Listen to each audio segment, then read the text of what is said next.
Party with Bacardi, ayy. Woke up feeling blessed and I just beat my face. Okay. And I thank God that I just beat the case. Checking with a Bobby and I just party with Bacardi, yeah. Pulled up in a Mossy, diamonds on my wrist, yeah. Now I got a bigger house, diamonds on my fixture. Lavender oil, baby. Let me paint a clearer picture. Pocket so swole that I could've swore I hit ya. I hit ya. You could've. Alright, guys, so today I'm coming to you with a very special message. First of all, Merry Christmas, guys. I was sick as fuck all of Christmas. And I'm going to tell you the story about everything that happened yesterday. Literally, I was so sick in bed yesterday that I did not leave my bed at all. Like, literally 24-hour type shit. Like, I worked the day before, it was Gucci, Louis, Fendi the whole day. And then literally the next day, just down, just muscles aching, body could not move, shit like this. It's Christmas, you know? Bitch did not even know what outside was. I stayed inside the house all of Christmas, okay?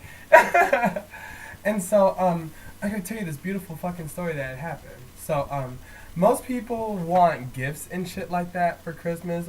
Oh, I got a new iPhone, or I got a new scooter, thank you so much, and da-da-da-da. Material doesn't go too far, you know, when it comes to the grand scheme of things. If it's breakable, if that thing only has a certain period of time, then that shit really don't mean shit at the end of the day, you know? So, I got some timeless shit that happened to me. So, I was just, like I said, I was sick in bed yesterday, and I get a call from my mom, and she's telling me that her dad ends up calling her, and it keeps on calling her. And to give you a little background on that situation, like, I have a fucked up family. I have, like, so much shit have happened. I probably need to make a separate video about my past lives and stuff like that, of things that have happened to me. But, so we have a horrible fucking relationship, us and our family.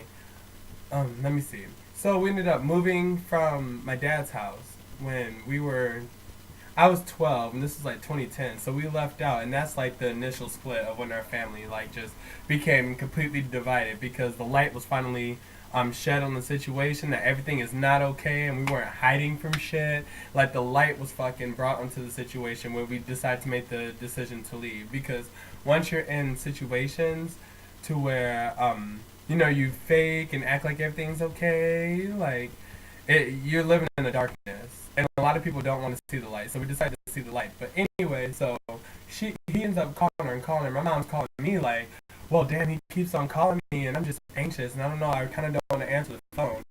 And I literally, you know, I was like, Mom, at the end of the day, what's more important? You know, the fact of just being mad, holding a grudge, and not answering the phone, or the fact of answering it and just seeing what the man has to say, because it's Christmas and you never know what God will bless you with. And you know, the devil goes out to seek, kill, and destroy every single day, every second of the day. So I chose to give her life in this situation. You know, you could choose death or life every second of the day. You know, doing good shit or doing bad shit. And so I was like, come on, Mom, do some good shit. And so she called back, and crazy fucking shit. The family was eating together. My uncle, his son, my grandpa, which is her dad, Bridget, which is sorry to name your name, baby. That was my auntie. My uncle and auntie got divorced a long time ago, so that I've never heard of them being in the same room together. And so it was so fucking nice, and they all said that they wanted to tell my mom Merry Christmas, and that, you know, they loved her and such like that, and it blessed her so fucking much, because, you know, once you lose family and shit like that, like, there's nothing that fills that void at the end of the day, you know? You can go on with life, you can accomplish a whole bunch of shit, but at the end of the day, if, you know, family life ain't right, then, you know, there's always some shit that's always gonna be missing.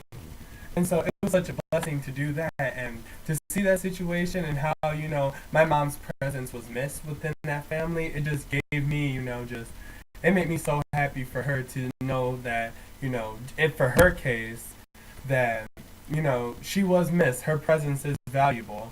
And even though she'd been through a whole bunch of shit with them, like, you know, they still wanted to say that they love her and say Merry Christmas. So that blessed my mom so much. And then after that, my mom just is in tears after this. And I'm like, Mom, like, what's going on? What's going on, Mom? And then she goes and talks about how it just hurts that her son is not, in her life because I have an other brother. He's older than me, and we've all had a rocky relationship. And so, we're all trying to manage and get that together right now. So I'm not going to talk about that until, everything is cemented and, the connections are strong again. So I probably won't talk about it in the video for, a minute to let the shit marinate and to get that strong connection, as I was saying. But she just goes into tears and is like, I just, I love both of my children. I don't just have one son. And she's saying that about me. And I'm like, she was saying that, you do so much that you can do to overcompensate for the fact that, you're the one who's primarily in my life right now. And she was like, but, it doesn't take up the fact that I have two sons. And so, I felt her on 100 different levels. And I'm like, Mom, I feel you. I can only do so much as one of your sons, but like I said, once you're missing out on some family, nothing can fill that void of family. And so, I ended up messaging my brother. I was like, look, dude, I was like, Mom is literally in tears right now. You need to call her. Okay? And so, later on in the night, she ends up getting a call from him. And then they have a blessed conversation, and a lot of, they talked out a lot of shit from the past, and like I said, like, there was so much stuff that's happened with that, but just to give, like, a brief synopsis, when we decided to leave the house, when we finally decided to leave my dad's house, she gave me and my brother the decision of, look, I'm about to leave your father. He's in the hospital. You know the situation. You know how abusive he's been to me, and da-da-da-da-da. So, you guys have the decision to come. And I'm like, bitch, let's go. Like, I've been ready to get the fuck out of this house. I hate this nigga, This nigga's abusive to me, too. Let's go.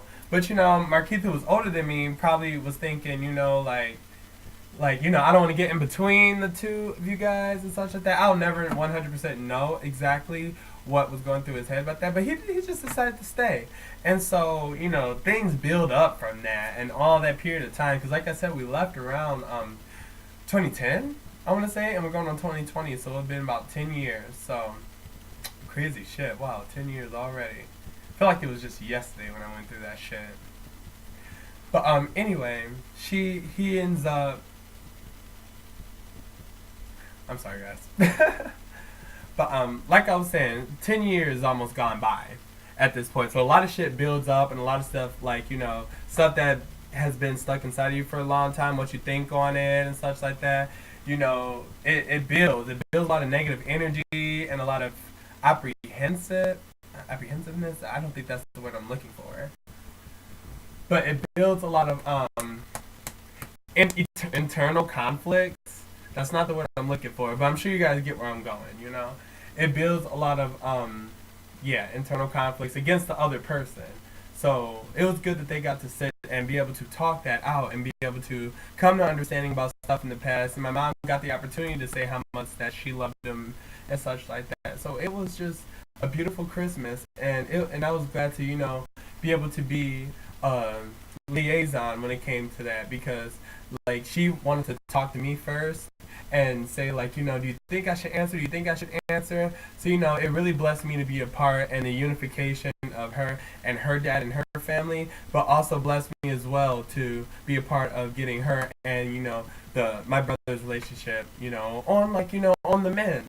Everything is a process, Life is a process, life is a journey. So it was beautiful. And it gifted me so much on Christmas, just to be able to see, we might not have all the money in the world right now, and I didn't get any, fucking, I didn't get, any Christmas gifts, just to say it, I got, small, little things, but I'm not even trying to say, little things, to be in a negative way, but, I got a plunger from my fucking, bitch's friend, because I needed one, and I'm like, thank you, bitch, thank God for the little things. But, when it comes to, getting, gifts and having stuff under the tree and going downstairs and unwrapping the big, pretty bow, I had none of that shit. Didn't have it yesterday, never had that shit. So, yeah, that's what I was saying. So, that was the biggest gift that I could have gotten, was the fact that that they are getting together and they are, unifying again, and God is in the movement, because like I said, the devil does try to seek out, kill, and destroy. At the end of the day, like, that's why his job is to stop us and hold us back from achieving life, like the devil's job is to help us die, God wants us, have life. So it was just great that I could be the in-between when it comes to my mom and my brother and my mom and her family. It blessed me a lot. But okay, aside from that shit, bitch, woo, I was sick as fuck yesterday.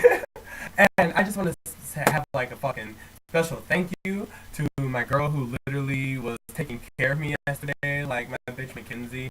She literally was making me tea, making me food, gave me vitamins. My mom came by, she brought me some pizza, she brought me some vitamins, some tea, some tissue, and like that shit put me to tears yesterday, because it was like, wow, people actually care, people actually love me and care about me. Because like I said, I don't have a lot of family, so none of my family checked up on me yesterday. And shit sucks, it is what it is, but like, they're my family. Not all your family has to be blood at the end of the day. And if you're in my life like that, I love you so much. And if you're gonna, take care of me when I'm weak and such like that, because I try to take care of everybody when I'm strong, but you really see who is with you when you're weak, and you don't got much to fight with, and you really know who's around. And at the end of the day, that's family. So like I said, it just blessed me enough to be part of that. Hopefully that was a nice warming message to encourage people to, if you have a missing family member in your life that you want to get in contact with again, reach out. Never too late. We only got so many days on this earth, so you might as well just make it the fucking best you can. Fix that shit. Not everything disappears from the fucking past. Shit happens, but you can choose to move forward. And that's what I have to say today. I love you so much, babies. Mwah. Ah, my God, I love this. This is like a little fucking journal and a fucking diary for me. I just hope to inspire people off the words that I go through in my experiences. That's why, I don't want to have some type of, show to where it's like, like all the bells and whistles and doing all this extra shit for the attention because I need followers and oh my God and da da da da da. Like, I'm not that bitch, I just want to help people by, showing off my experiences. Because at the end of the day, you got to share your experiences, because that's what can help other people grow, and as well as you growing as well. Because you're never too young or old to learn some new shit. Okay, so love you guys. See you guys later. Misty baby out, bitch.